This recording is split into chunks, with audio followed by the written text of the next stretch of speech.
যেহেতু তাদের পরিকল্পিতভাবে হত্যা মামলাটা সাজানো হয়েছে, এইখানের মূল এজাহারটা লেখা হয়েছে ইমনের বোনের নির্দেশে, ইমন আর ইমনের বোনের নির্দেশে, আর সিগনেচারের মালিক ছিল তার ভাই।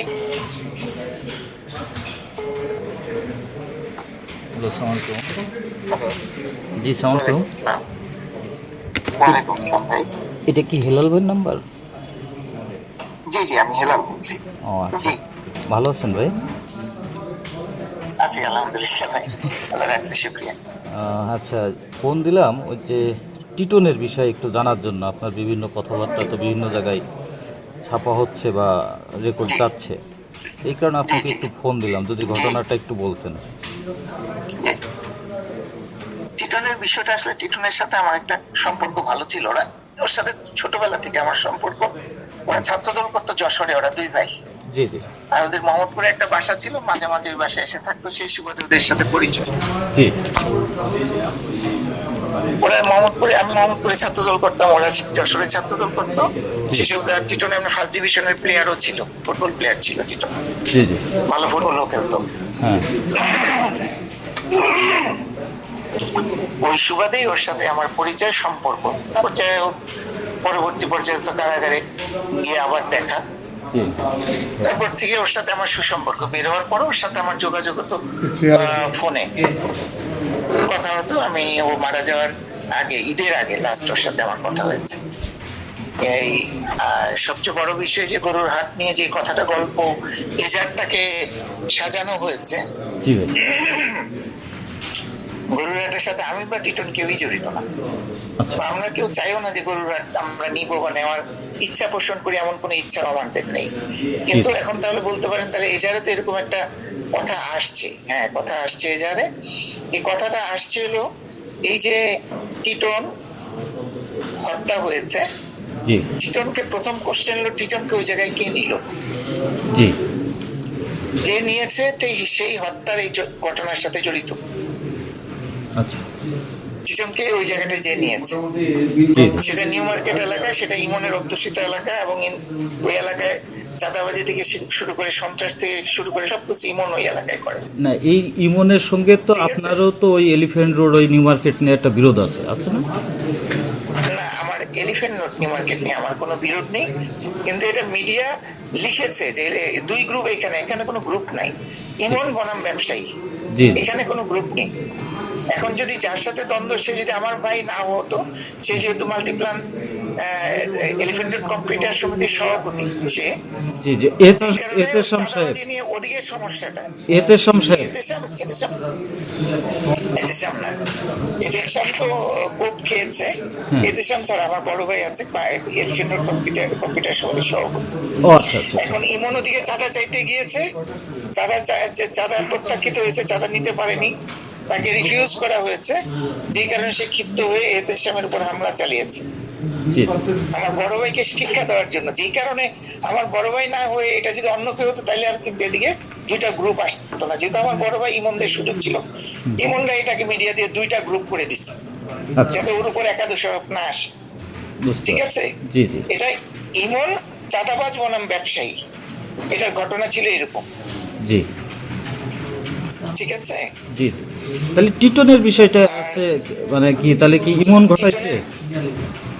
টিটনের বিষয়টা ইমন না, শুধু ইমনের বউ এই ঘটনার সাথে জড়িত। এই যে এজারটা হয়েছে, জি। এটা ইমনের বউ, ইমনের ফ্যামিলিকে প্রেসার দিয়ে, কারণ ইমনের ফ্যামিলিও জানতো, ইমনের বউ ছাড়া, ইমনের বউ তো ঘটনার সাথে জড়িতই, জানতো যে ইমনের টিটনের অন্যান্য ভাইয়েরা জানতো যে ইমন টিটনের ক্ষতি করতে যায় বা ক্ষতি করার চেষ্টা করতেছে, কারণ কি? ক্ষতি করবে, কারণ এই কি? ঘটনাগুলো তারা কিন্তু জানতো। শালা দুলা ভাইয়ের ভিতরে বিরোধ হবে কেন? সমন্ধি দুলাভাই, হ্যাঁ সমন্ধি বনজামাই, হ্যাঁ, সুমন্দি বনজামার ভিতরে বিরোধ হবে কেন আসলে? সমন্ধি বনজামাইয়ের মধ্যে বিরোধ হবে। এই বিরোধটা টিটন যখন বাইরে ছিল তখন থেকে, মানে আজ থেকে 20 বছর, 21 বছর, 22 বছর আগের ঘটনা। আচ্ছা আচ্ছা বিরোধটা আজকের না। বিরোধটার মধ্যে যখন ইমন ইন্ডিয়া ছিল, ইন্ডিয়া থেকে বিভিন্ন সন্ত্রাসী কর্মকাণ্ড করতো, দেশে মার্ডার করাইতো, তখন টিটনের, ইমনের সম্বন্ধী হিসেবে টিটন বিভিন্ন মামলায় জড়াই গেছিল, গিয়ে বিভিন্ন মামলা খেয়ে যেত। যে কারণে এটা নিয়ে টিটন ইমনের সাথে চিৎকার চেঁচামেচি করছিল যে তোমার জন্য আমি এইভাবে মামলা খাচ্ছি। এটা নিয়ে ইমনের সাথে টিটনের প্রথম সম্পর্ক নষ্ট হয়। এবং তার পরবর্তী পর্যায়ে টিটন যে অ্যারেস্ট হয়ে 2004 সালে পুরস্কার ঘোষণার পর, এবং টিটন মনে করে এই পুরস্কার ঘোষণা ইমনের জন্য, আচ্ছা, ঠিক আছে। জি, এবং 2004 সালে হচ্ছে গ্রেপ্তার হয়ে, গ্রেপ্তারের পিছনে টিটন মনে করে এটার সাথে ইমন জড়িত, যেই কারণে পরবর্তী পর্যায়ে ওদের সম্পর্কটা স্বাভাবিক হয়নি। আর টিটন যেহেতু একসময় প্রচুর নেশা করতো, ফেন্সিডিল সব ধরনের নেশাই করতো, ইয়াবা, ফেন্সিডিল, যত ধরনের নেশা আছে আর কি।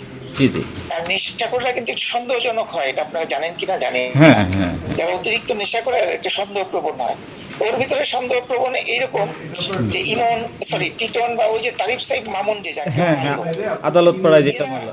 এরা জি জি এর অবস্থানের ক্ষেত্রে কোন রকম থ্রেট এটাও মনে করতো, আচ্ছা আচ্ছা আচ্ছা, বুঝতে পারছি। যেই কারণে ও ওই সন্দেহের কারণেই ও বেসিক্যালি এদেরকে হত্যা করে আর কি। তার মানে সন্দেহ থেকেই আছে টিটন খুন, এমন ইমনের সন্দেহ থেকে। হ্যাঁ, ইমনের সন্দেহ থেকে, যেহেতু ও নেশা করতে করে কিনা জানি না, সেই সন্দেহ থেকে যে ও মনে করতো যে ওর আধিপত্যের মধ্যে এরা মনে কোনো ডিস্টার্ব হয়ে দাঁড়াবে কখনো, যে কারণে আগে এদেরকে সরানোর জন্য চিন্তা করে রেখেছিল। তাহলে কিলিং মিশনে ছিল কে কে? এটা তো ভাই আমি বলতে পারবো না, এটা প্রশাসন বলতে পারবে। সেটা তারপরেও আপনারা তো খোঁজ খবর তো রাখেন তো? না ভাই, আমি খোঁজ খবর রাখার কথা না, কারণ আমি ভাই এই লাইনেরই লোক না। আমাকে হয়তো আমার নামের আগে শীর্ষ সন্ত্রাসী জড়ায় দেওয়া হয়েছে। বেসিক্যালি আমার একটা রাজনৈতিক পরিচয় আছে। আমি থানা ছাত্র দলের সেক্রেটারি ছিলাম 93 সনে। না সেটা আমরা জানি ভাই। আমি হ্যাঁ, কারণ আমরা ওই যে শিবলি ভাই, জিগাতলার শিবলি ভাই ছিল না, আমরা কিন্তু এক সময় আমি ঢাকা কলেজ ছাত্র দলের জয়েন্ট সেক্রেটারি ছিলাম, তো ওখানে শিবলি ভাইয়ের ওইখানে আমরা মাঝে মধ্যে যে আড্ডা দিতাম, তখন আপনাদের প্রসঙ্গটা আসতো। হ্যাঁ, তারপরে যে ছিল না, ইমাম ভাই ছিল, ওনাদের বিষয়গুলো আসতো যে এরা ছাত্রদল, হ্যাঁ, যে ওনারা ছাত্রদল করা ছেলে শুধু প্রতিহিংসার কারণে আজকে শীর্ষ সন্ত্রাসী হয়ে গেছে। সেটাই তো এখন বিষয়টা ইমনের বোন এবং ইমন এই ঘটনার সাথে জড়িত এইভাবে।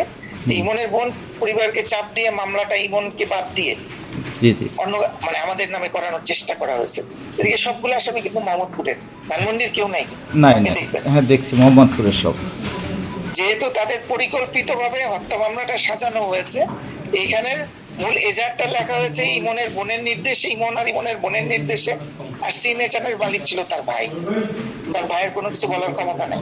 আচ্ছা, ইমনের কোনো অডিও কি আছে আপনার কাছে এই খুনের বিষয় রিলেটেড? হ্যাঁ, দুইটা অডিও আছে। না, খুনের রিলেটেড না, হার্ট রিলেটেড অডিও আছে একটা।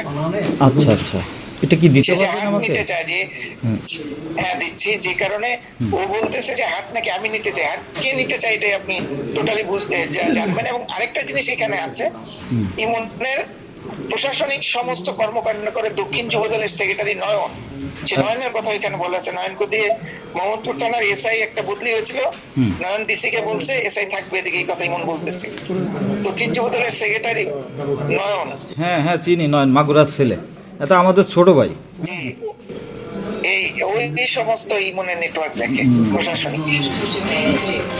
না সে তো সাইফুল ইসলাম ফিরোজের শিষ্য, সাইফুল ইসলাম ফিরোজের শিষ্য, কিন্তু তার রাজনীতি তো আমার মোহাম্মদপুর থেকে। হ্যাঁ, মোহাম্মদপুর থেকে। তাহলে সে তো মোহাম্মদ আমারও ছোট ভাই, সে তারপরে বলতে হইতেছে সে বদ কাজ করতেছে। না সে তার বিরুদ্ধে অনেক অভিযোগ, তার বিরুদ্ধে অনেক অভিযোগ, অভিযোগের শেষ নাই। যদি সে কখনো মানে পদচ্যুত হয় তাহলে এক পেজ লেখা যাবে তার নামে এত অভিযোগ। তো একটু অডিওগুলো একটু ভাই যদি আমাকে একটু দিতেন তাহলে তো অবশ্যই, কেন আমরা আপনার নামে মিথ্যা লিখতে যাব। হ্যাঁ, আমরা পুলিশের তদন্ত, আপনার অভিযোগ যেটা আছে, হ্যাঁ সবকিছু মিলিয়ে আমরা সবাই। ইমনের বউ দুইজনই এই ঘটনার সাথে জড়িত, শুধু ইমন না, ইমনের বউ জড়িত, ইমনের সাথে যোগসাজশ করে। হ্যাঁ জড়িত, ইমনের বউ সমস্ত চাঁদা মেনটেন করে। নাম কি? টাকা তুলে ইমনের বউ লীনা, তার নাম লীনা, আসল নাম কি আমি জানি না। লীনা, আচ্ছা আচ্ছা, ঠিক আছে ভাই।